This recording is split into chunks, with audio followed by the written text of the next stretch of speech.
Level 6 NVQ Diploma in Occupational Health and Safety Practice, RQF. J. 616-9532. Unit 3, Develop and Implement Effective Communication Systems for Health and Safety Information.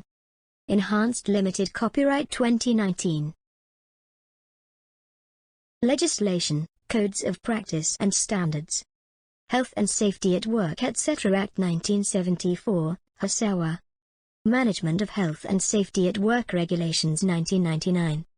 Safety Representatives and Safety Committees Regulations 1977. Health and Safety Executive, HSE. Approved Codes of Practice, ACOPS. Workplace Codes of Practice, Standards and Regulations. Health and Safety Information. Coming into the organization, flowing within the organization, going out of the organization.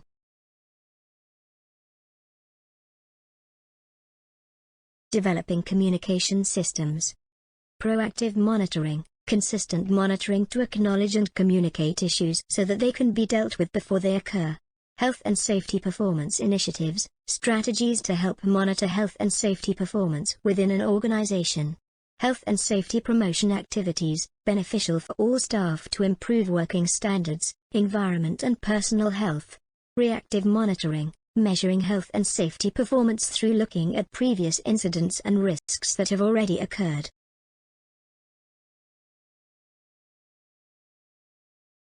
Internal communication. Think about the following different factors. The business, including structure, management style, cultures and trade union recognition. The workplace, including size, location, types of work, and the degree and nature of potential dangers. The workforce, including size, diversity, employment structures, work patterns, and off-site, remote or mobile workers. External communication. Whilst internal communication is vital to the safe running of an organization, it's important to be aware that you may also need to communicate with external parties and stakeholders. This can help to develop and strengthen positive relationships, and foster trust and confidence. Influence attitudes and behaviors. Promote awareness, understanding, consistency and transparency. Assist in the exchange of important information. Improve the effectiveness of health and safety management. Maintaining records. Maintaining health and safety records is crucial and a legal requirement. It is important for a range of reasons, including the following. It means that key information can be retrieved easily. The company can demonstrate their compliance with the law. Monitoring can be carried out accurately and easily. It allows people working within health and safety to know which tasks need to be carried out and when. The records are available should they require inspection, both within the company and in relation to legal requirements. Methods of communication. Reports. Emails. Verbal. Training. One-on-one. Presentations. Notice boards. Visual aids.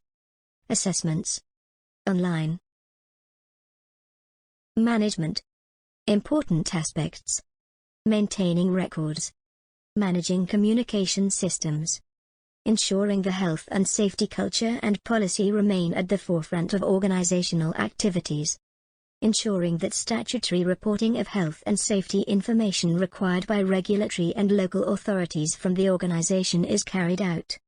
Ensuring health and safety information is communicated to the appropriate trade associations, voluntary bodies, interested parties and individuals. Ensuring health and safety information regarding products, services and waste is communicated to stakeholders. Ensuring that relevant health and safety standards and procedures of the organization are provided to contractors. Developing and implementing communication systems.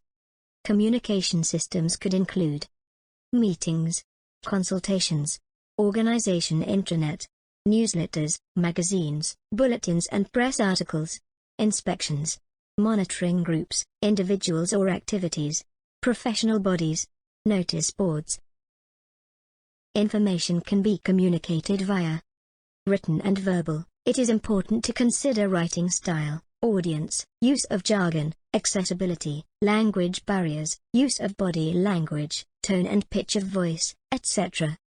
Electronic, for electronic information, retrieval, storage and communication systems, consider accessibility, language barriers, compatibility of systems, complexity, legal requirements, etc.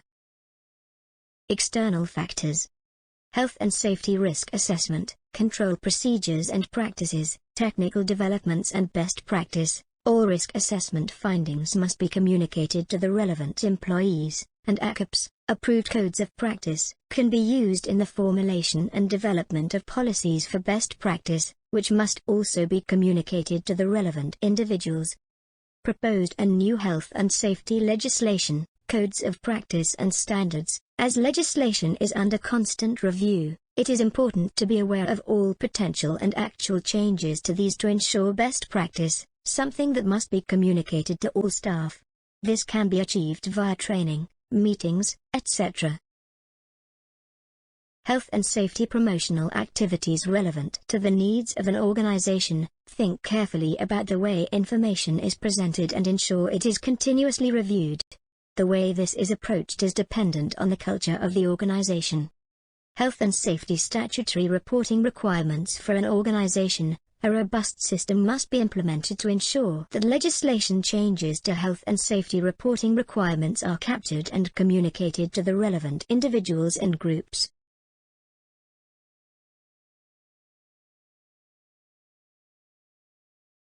Health and safety statutory information requirements for the products, services and waste of an organization. All legislation relating to waste within the organization are captured and communicated to all relevant individuals. It is also important to think about potential harm when purchasing products, especially relating to chemicals and new equipment. Health and safety standards and procedures of an organization that are relevant to the contractors used by the organization. A robust and comprehensive approved contractor scheme is required to ensure all necessary documentation is reviewed and stored correctly. Level 6 NVQ Diploma in Occupational Health and Safety Practice, RQF.